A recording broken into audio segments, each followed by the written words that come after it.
Hello, and welcome to Historical Humans Reads, where we take primary sources and bring them to your screen.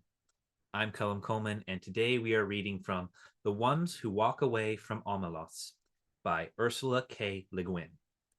The Ones Who Walk Away from Omelas is a short fiction originally published in 1973 and republished in 1975 alongside similar works in Le Guin's anthology, The Wind's 12 Quarters.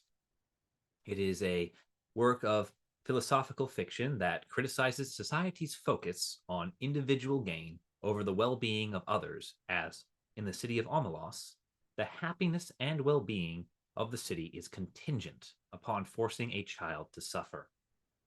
The sense and the critique of this lack of empathy towards others is woven seamlessly into every word of Le Guin's story. Today we will be reading the first half of The Ones Who Walk Away from Omelas. With that, let's begin. With a clamor of bells that set the swallows soaring, the festival of summer came to the city Omelos, bright towered by the sea. The rigging of the boats in the harbor sparkled with flags. In the streets, between houses with red roofs and painted walls, between old moss-grown gardens and under avenues of trees, past great parks and public buildings, processions moved. Some were decorous, old people in long, stiff robes of mauve and gray, grave master worksmen, quiet, merry women carrying their babies and chatting as they walked. In other streets, the music beat faster, a shimmering of gong and tambourine, and the people went dancing. The procession was a dance. Children dodged in and out, their high calls rising like the swallows crossing flights over the music and the singing. All the processions wound towards the north side of the city, where, on the great water meadow called the Green Fields, boys and girls, naked in the bright air, with mud-stained feet and ankles and long, lithe arms, exercised their restive horses before the race. The horses wore no gear at all, but a halter without bit. Their manes were braided with streamers of silver, gold, and green. They flared their nostrils and pranced and boasted to one another. They were vastly excited, the horse being the only animal who has adopted our ceremonies as his own. Far off to the north and west, mountains stood up, half encircling Omelos at her bay. The air of morning was so clear that the snow still crowning the 18 peaks burned with white gold fire across the miles of sunlit air, under the dark blue of the sky. There was just enough wind to make the banners that marked the race course snap and flutter now and then. In the silence of the broad green meadows, one could hear the music winding through the city streets, farther and nearer and ever approaching. Cheerful, faint sweetness of the air that, from time to time, trembled and gathered together and broke out into the great joyous clanging of the bells. Joyous! How is one to tell about joy?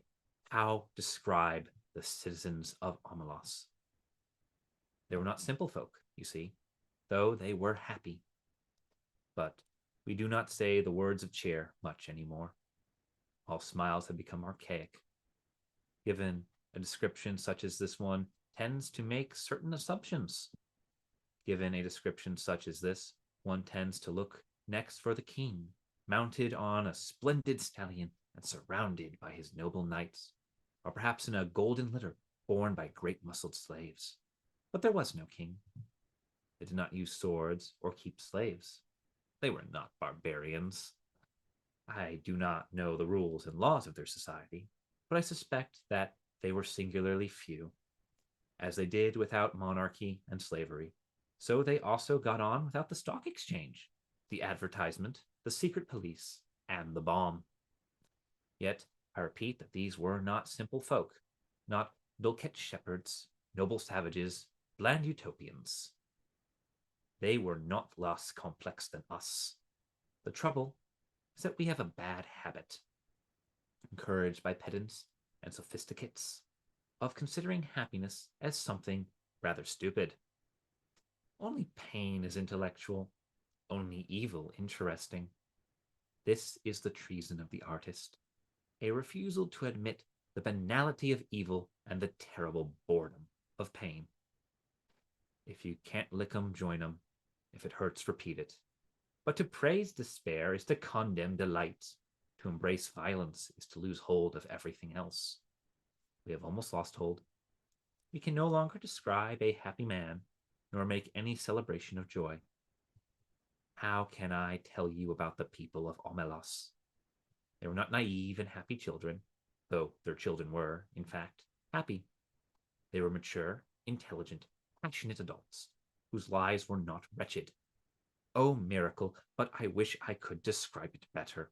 I wish I could convince you.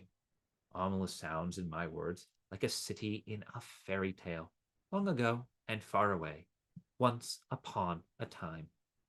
Perhaps it would be best if you imagined it as your own fancy bids, assuming it will rise to the occasion, for certainly I cannot suit you. For instance, how about technology? I think that there would be no cars or helicopters in and above the streets. This follows from the fact that the people of Omelas are happy people.